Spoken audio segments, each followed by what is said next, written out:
This show is brought to you by Nice Mug. Nice Mug is the only mug made entirely out of ice. For more information, go to nicemug.com and enter the coupon code SAUNA for 10% off your entire purchase.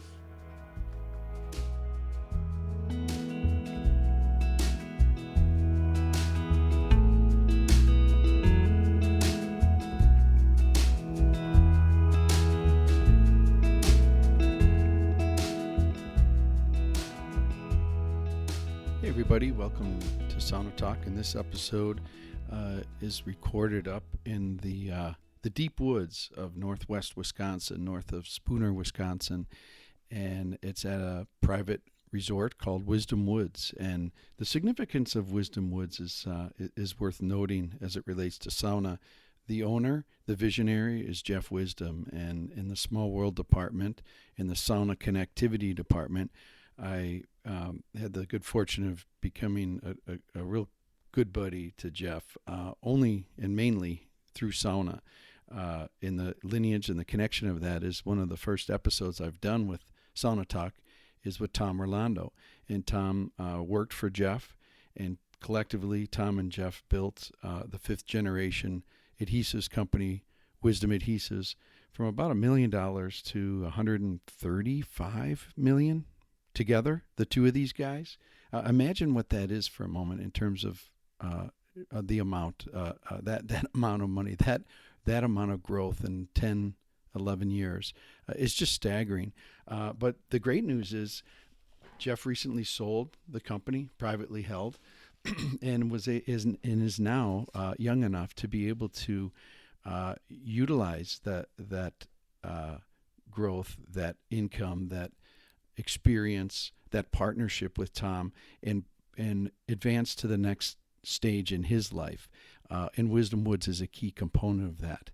Jeff's a visionary, and the vision of Wisdom Woods is to bring in people, opinion leaders, leaders in their field, leaders in their industry, leaders in environmental, sustainable practices, artists in their craft, wellness people, and make this, it's a cliche, but make the world a better place. Have a great time. These are some of the elements of Wisdom Woods and Jeff's vision. And it all came about because in my place with Wisdom, Jeff Wisdom is actualized through sauna. I built 2 saunas for Jeff's right-hand man, Tom, one on Lake Superior and one in Tom's backyard in the Twin Cities of Minneapolis. And one day Jeff shows up when me and Tom are taking a sauna on Lake Superior, and I immediately had a kinship with Jeff. And in the sauna, you can get to know somebody really quickly, and that's what happened with Jeff. I love hanging out with Jeff and Tom, and I love going to Wisdom Woods. What Jeff is creating in the Wisdom family, what they're creating is something truly magnificent. It's a 60-acre parcel, private land with trails abound, 1,000 or so acres or 1,000 or so feet of frontage on a small lake that is very pristine. So I'm trying to paint for you guys a picture of the location here of Wisdom Woods. It's by the Namakagon River, so it's very private. It's all dirt roads around there. So just 2.5 hours from the Twin Cities north. You go north and east a bit, you reach the sanctuary, and you'll hear this interview is with Jeff's managing partner, and his name is Nate, and you'll hear a little bit about what's going on at Wisdom Woods, the guests, and what to be expected. At Sauna Times, I wrote a post once, the $100,000 sauna, and this is the closest that I have to this dream. I was part of the planning of the sauna and was used as an advisor. So I'm happy to tell you guys this is an authentic sauna. It's wood burning. It's funny. To give you an idea, Jeff, the sauna way it was planned within the spa. I was like, gosh, Jeff, this hot room's too big. I mean, if I had a quarter for every hot room that's too big, I could go probably buy a case of premium beer for sure.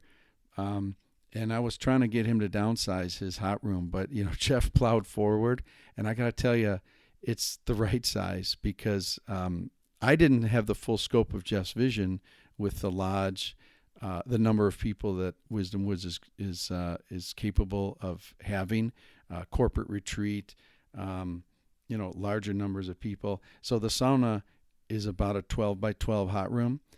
It's heated by wood, which is like a big nod to the positive. And it's a great sauna. I'll try to include some photos for you guys to see. So Nate and I were sitting on the sauna bench, and we got to talk about some nuts and bolts of the operations and the vision of Wisdom Woods. So the $100,000 sauna, what it is, some critical elements to it is, a hot room is a hot room, and not like we need to be opulent with the build of our hot rooms, but we want an ample size hot room. But really where most of the resources can be allocated is with a changing room to bar none. And that is what is with Wisdom Woods.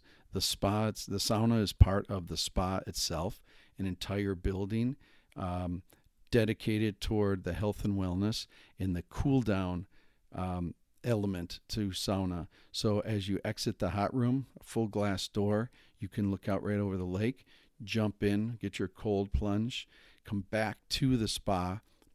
Awesome music sound system, very generous outside deck. And the real pinnacle of the spa is the great room, full bar, windows top to bottom, facing the lake, fireplace, very generous seating, sliding doors so that brings the nature in and the inside out. So a very flowy space. And I hope I'm giving you guys a nice picture of what a $100,000 sauna can bring. But and I'm not privy to the numbers here, but this spa, you could certainly add a zero to that number. And probably, I have no idea, but this is a top-notch spa in terms of the dollar investment in it, and it's a top-notch spa in terms of the relaxation and the chill that you have between sauna rounds. So that's the background of the spa at Wisdom Woods.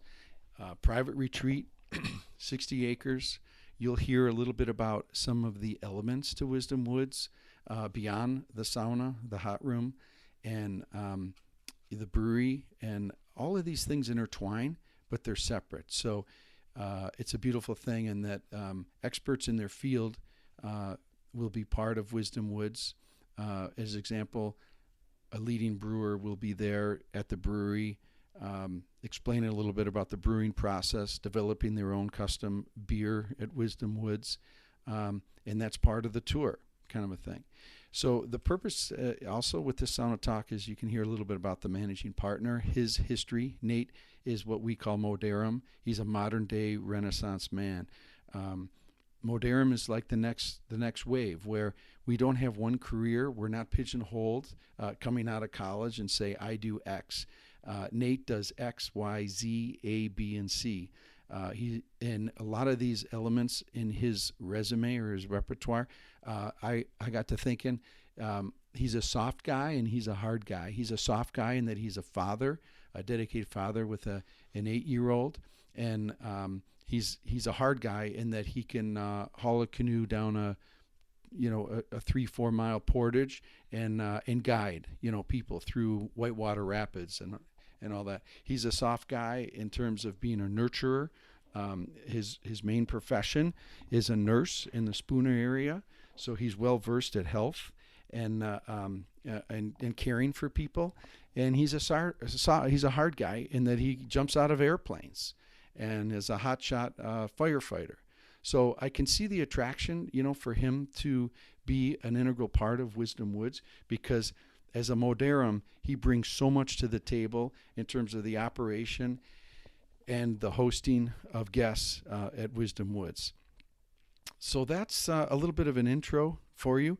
And I'd like to welcome you to this episode of Sauna Talk, sitting by the shore of a pristine, clear lake near Spooner, Wisconsin, and then heading into the sauna and sitting on the bench with Nate.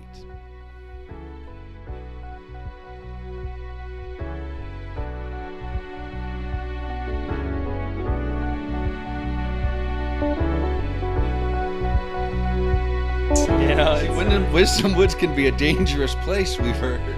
Yeah. Sometimes there'll be a flapper of skin that you just got to get rid of because it's. But no, I have not actually stitched anything back together. All right, so maybe that's either a compliment to you teaching safety to the guests, or just them being a little bit more confident to be safe, knowing that there's a registered nurse on staff as well. We've got a very safe place here. Not a lot of incidences. It's a very mellow and chill crowd for the most part. Right. So I had a great mountain bike trip with you this morning. The skeet shooting was awesome, but I got fitness on my mind because I know I got the sauna waiting for me after, and I look at that canoe rack down there, and first of all, do you have any experience in taking guests out with canoes? Yeah. Or kayaks? Absolutely. Kayaks and canoes, they're both a couple of things I love most in this world. And how are you experienced in that? Like, getting back to your resume, tell us a little bit about your experience with kayaking, canoeing. Yeah, I canoe guided in the Boundary Waters for a summer. I've got personal Boundary Waters trips going back that way for about as long as I can remember. That was kind of always our go-to family vacation.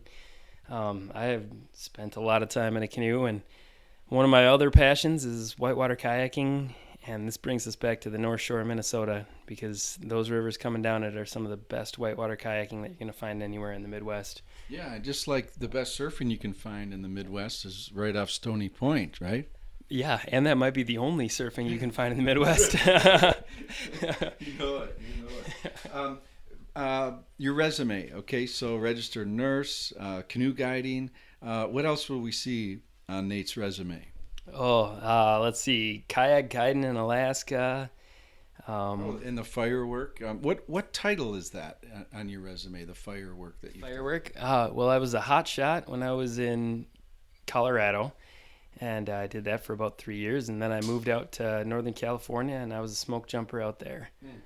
Amazing. So let's think about this, Nate, as a slice of a pie. And, you can look at all these different areas that he's been involved in. And then, I look at Nate and I think, how did you fit all this in your life? You're only like 24 years old. I mean, how do you do that? 35. 35. Well, you've lived a full life. This show is brought to you by Dean's Kombucha. Fermented in specially charred oak barrels and utilizing whole fruits and herbs for flavoring, Dean's Kombucha is crisp, light, and full of probiotics, enzymes, and acids for your health and vitality. It's a great post-workout beverage and great for post-sauna. But here's the thing, kombucha and sauna are tied in, real tight. It goes way back, generations, centuries.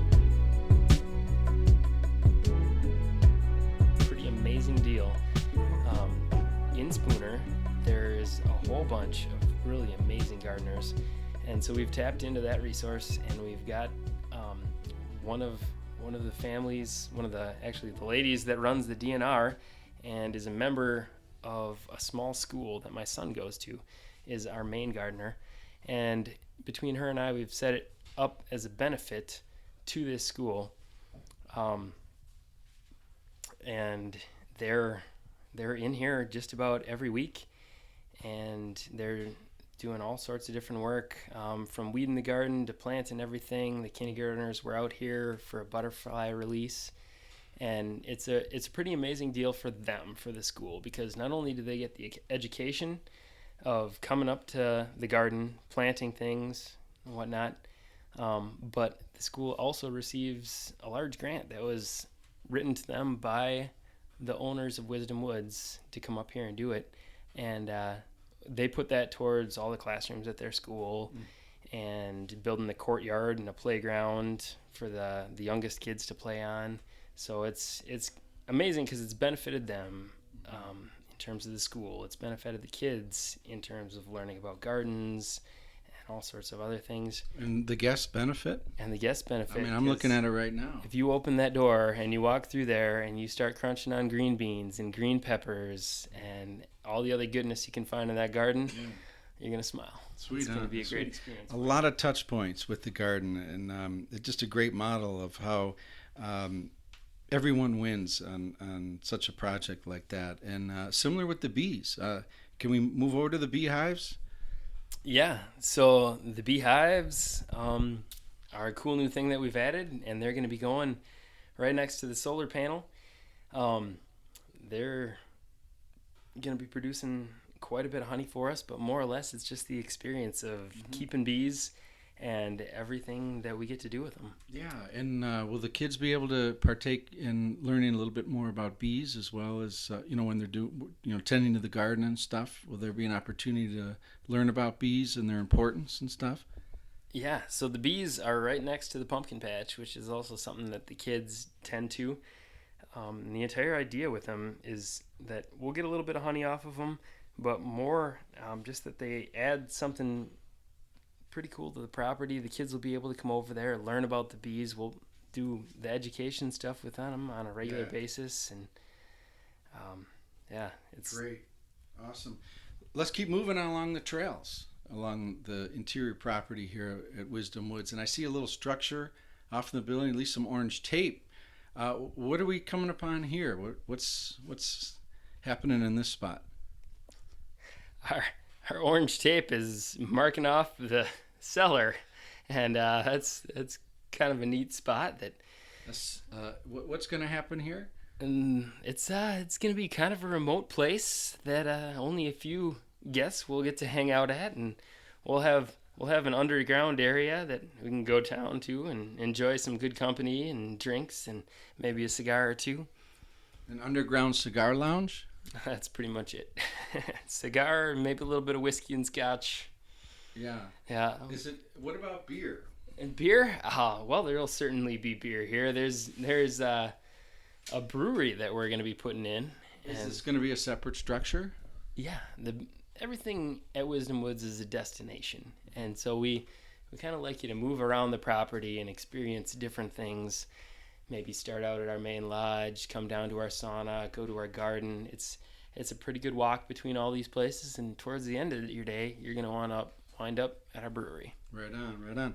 And if I could speak to the brewery, I was privy to some confidential documents. I don't know if I'm revealing anything where it doesn't belong, but I've seen the list of famous brewers. There's some names that you guys would know listening here that are going to be making their own special beers, because a couple of people in the beverage industry have, based on the Wisdom's business background, in the beverage industry, people know and have come here with their spouses and that. So what the brewery's offering is an opportunity for brewers who have this in their DNA to develop collaborations, and Wisdom Woods.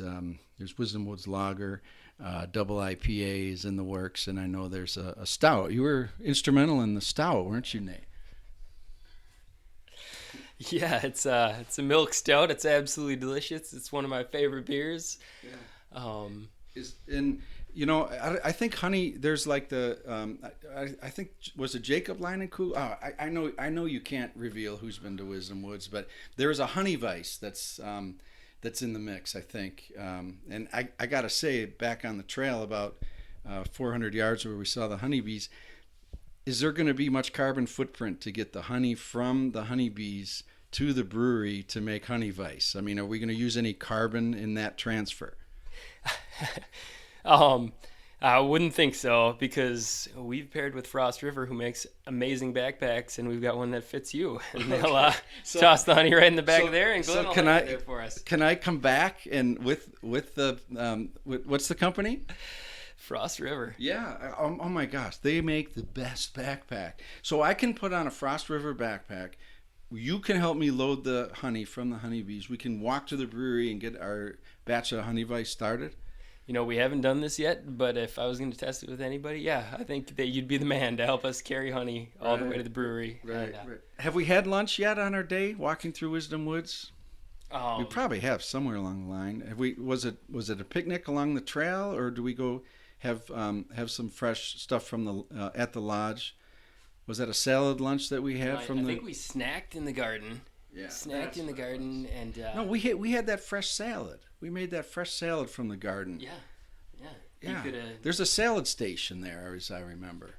Absolutely. Yeah. We got a washing station. We'll chop it up right there. Awesome. Romaine in your salad, some peppers, some carrots, some peas, beans, you name it. We'll put it in a salad for you. What a great lunch to have. And then we've hiked around the grounds. We've touched upon the solar. I wanted to get back to that real quick. I want to talk to what we just saw real quick, though. The brewery. It's a little bit vague, this underground cigar lounge. I think I brushed by that one pretty quickly. But, I mean, that was... but no, the brewery's in construction right now. The bees, they're on their second colony development right now, so that's a real one. The garden is a living, breathing, working thing. And we did that. And I just want to talk about number 4 real quick. Unless you have more to add, I want to ask you, or I was hoping you could tell us a little bit about solar, the solar system, the solar setup here at Wisdom Woods. Yeah, the solar, we've had it for about a year now, and it's something that was installed by some folks from Shell Lake, and they came up here and had us clear out a bit of an area that brings in some great sunlight to us. And in that area between the solar panel and the edge of our clearing, we've put in a pumpkin patch to use it. Faces south, soaks in amazing sun rays, pretty much from. Are you using does the spa use any electricity from the electric company or? Well, the spa's tapped directly to the solar panels, and so those solar panels have more than enough productivity to power the spa on a regular basis. If there's anything left over after it's done powering the spa, which actually happens on a regular basis, because unless we have guests up here, it's really just powering a hot tub. It pumps that electricity right back into the grid. Kind of offsets the carbon footprint of all of our neighbors around here. Yeah, this carbon footprint of bringing honey from the honeybees to the brewery. I mean, we're using so much carbon here at Wisdom Woods. Right. So we offset the carbon that G-Man ate for breakfast that morning and is now using to haul the honey back. But you touched on something, right? Amen to that. You touched on something very significant, though, about the electrical usage of the spa. You said one of the main users of the spa is the hot tub, correct? The hot tub, yep. That pulls a lot of electricity. Okay, and where are we sitting right now? We make way more than that hot tub produces. Where are we physically sitting? Yeah, we're sitting in the sauna. Okay, and how much electricity do we need to be using the sauna? I don't think we need to use a bit. And why? Because we are in a wood-fired sauna, and it is knock on about 160 in here right now. And that's only because we had the door cracked. That's only because we had the door cracked open, because we want to finish this part of Sauna Talk. I'm digging it so much, taking a tour through Wisdom Woods and the property.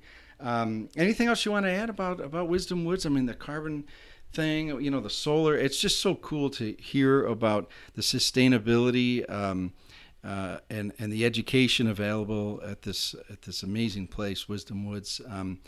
Remote. We talked about, it's dirt roads around here because there's nowhere to go. We're bordering up to the Namakagon River. Pretty clear river, isn't it? Yeah, the water's really nice. It's got a stain, kind of this root beer brown, which is typical for anything in the area here. It's got the tannins coming through it. It's absolutely about as natural as a river around here gets. And we have a canoe tour booked with you tomorrow morning. Can you tell us about what that'll entail? Well, you and I need to talk about that one a little bit more, but do you like rapids? I can do rapids. You can do rapids. Can I leave Julie on the shore, or should we just do this? How about if she rides in my canoe? Oh, that'd be great. Yeah. All right. How far? She can be my bow woman. Perfect. How far from where we're sitting in the sauna are you going to take us? How many miles away are we? Well, being that you like the rapids, we're probably going to go about 20 miles upriver, and we're going to come back down to Trigo. Okay. But if you like the calmer paddle, we've got some amazing smooth water that starts about a mile from here. Oh, perfect. So we could take the fast tour or the slow tour, depending on what the guests want. In our group here. Take your pick. We've got a little bit of everything. Yeah, Right. the Nemacolgan's an amazing river that, in a canoe, it ranges from the best whitewater that you could hope for as a novice canoe paddler. You've got the flat water, which will keep anyone entertained. The fishing's incredible. If you like to fish for muskie, there's some of them in there. What's the largest muskie you've caught out of there? It's probably in the 40-inch range. Wow, So it's quite a fight. It's not. It's nice. It's kind of at the beginning of where they get nice. Amazing. Well, all of this activity's got me thinking sauna, and now that we are doing this interview with Nate, the managing partner here at Wisdom Woods, and it's just great to be sitting here on the sauna bench. And I want to ask you a couple of questions. First of all, anything more you want to add? Because I got a few sauna questions for you, Nate. Anything else you want to add? You want to maybe tell us about the interactivity and the modems up here, or anything else come to mind? Did we touch all the points? Well, there's much more, but I mean, any about your background, your history, your qualifications to be at Wisdom Woods, in the role you have. I call you Slash. A lot of people call you this sort of modern day, Renaissance man. And I know there's a whole term that's trending around that. And I know you're part of being a modern day Renaissance man or moderna is you're a humble guy, right? I mean, it's like part of the qualification. So it's impossible for me to ask you this question, but let me ask it to you this way: like, out of all the qualifications or your experiences, all the things you do, I mean, you're a dad, the firefighting, the nursing, the healthcare, fitness. Is there one thing that, if you were on an interview, that you would touch upon as being, the differentiator between Nate and other people maybe looking for the same job? Like, what's your big differentiator, would you say? I got to think that it's outdoor experience up here. That's kind of why I came on. We're in an outdoor area. A lot of what we focus on is the outdoors, and I vary broadly there. Everything from the canoeing to comfort, swinging an axe, running a chainsaw. What would you advise listeners, as being an outdoor experience guy like you are? What one thing do you see people, or what one thing should people consider or bring or take precaution on if they're doing, like, say, long outdoor hiking or a long canoe paddle? You've obviously seen the good, the bad, and the ugly. Is there one thing, if you had to, offer advice to people going out in the outdoors, something to bring, something to be careful for, something to be cautious about? Anything come to mind? I would say when going into the outdoors, the most dangerous thing is being afraid to do it. So don't stay at your house. Get outside, get out there, do it, experience it. You'll be a better person for it, and you'll enjoy yourself. Right on. Do you think a mobile sauna out in the wilderness would be a valued thing to bring along, or just stumble upon on your trail? If you had a mobile sauna, I would definitely bring it with you. I don't know how far in you'd get this thing. Is this a backcountry sauna? Or it's nice to come back to, like you did up in Ely, right? Yeah. So that's a question for you. Is like, if you could bring a mobile sauna anywhere, where would you go and like to take a sauna? Any place come to mind? The North Rim of the Grand Canyon. Yeah. You'd kind of miss the whole water element unless you wanted a mile-long dive. Right. But you'd be up top. Yeah, you'd just kind of be sweating it out in a beautiful, beautiful spot. Stand outside, catch the breeze, cooling you off. But that's where I'd bring my sauna. And being a health advocate like you are, and into fitness as well as, on the nurse side of thing, is like, What one thing about sauna do you think is most misunderstood or maybe done wrong? You've seen either with guests or your own experiences. Or is there anything like when you talk to guests about sauna that is kind of a misconception from them? Like, is anything misunderstood about sauna that you know of? I think a lot of them are pretty new to sauna, and they really wonder kind of what the whole idea is, and it's great to have somebody in here that enjoys it and is going to sit with them through a couple of rounds, bring them back in, kind of show them the ropes. Do you encourage the lake plunge between rounds? Absolutely encourage the lake plunge. Yep. And the colder, more frozen that lake is, I think the more exhilarating and the more they just absolutely need to try it as much as their mind is telling them no. Exactly. Work through that. What if you could take a sauna with anybody, Nate, dead or alive, someone, who would that be? Anyone come to mind? Oh, man, so many people.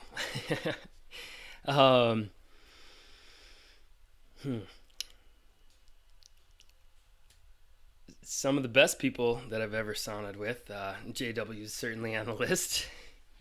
But you don't have to wish to sauna with Jeff. Poured out of sauna talks with JW have been incredible. It's been a mind expanding experience, and the direction that my life's going may have turned because of sauna talks. Amazing. That's amazing. And so it could be, it's not an athlete, it's not someone famous in history. It's the owner of Wisdom Woods, and as Nate explains here, and pretty cool answer actually, in that it was a formative thing to be sitting on these sauna benches, developing your role. Is that right? In your place here, and continuing to. Yeah. So do you guys have a lot of meetings, like informal or formal, on the sauna bench, talking about operations or what's next at Wisdom Woods? Have you done that? I don't know that we've ever had a formal meeting, but informal on a regular basis and very often on a sauna bench. Are the most productive meetings on the sauna bench? Hugely productive. Yeah. There's something about it, isn't there, Nate? I mean, it's like, when you're sitting on a sauna bench as opposed to a boardroom or behind a desk or something, I think that there's a higher level of clarity, honesty, transparency, all these cool things, right? Sauna talk. Yeah. Sitting in here, every idea that comes out of your mind is pure, whether it's a terrible idea or a great one. Yeah, it's what you're feeling at the time, and it's true. Yeah, like some Yahoo could maybe come up with the idea of a drinking glass made out of ice, and that can only be done on the sauna bench. Yeah. Absolutely. We've got a big sticker for drinking glasses made out of ice stuck on our freezer, and I'm really just waiting for somebody to bring a few up here because I can't wait to try. I know. They always run out of nice mugs up here at Wisdom Woods. It's awful. I mean, these guests come through. Often they'll have 2 or 3, and it's Wisdom Woods and Nice Mug, very popular amenity here. And I think what it does is it brings out the nature. Like if I were to summarize where I'm sitting here and looking out over Wisdom Woods, it's a place where nature wins. Yeah, there's beautiful architecture and buildings, and you heard about them from Nate, but nature wins at Wisdom Woods, and that's part of the whole deal about drinking out of a glass made out of ice. It's nature, right? So there's no carbon footprint in that, right? Because we use, to freeze Nice Mugs, we're using power from the solar panels, right? Poured here, froze here, drank here. Yeah. No movement, no backhauling. Anything else, Nate? It's wonderful to have you at Sauna Talk. You ready for some water on the rocks and a lake plunge? Let's do it. Let's hit the lake. Any parting words for guests? Like anything you want to share with them? About sauna, or any parting words for guests? I'd love to have you up here and sit down on a bench with you and see what pours out in a little sauna talk. Right on. Thanks, Nate.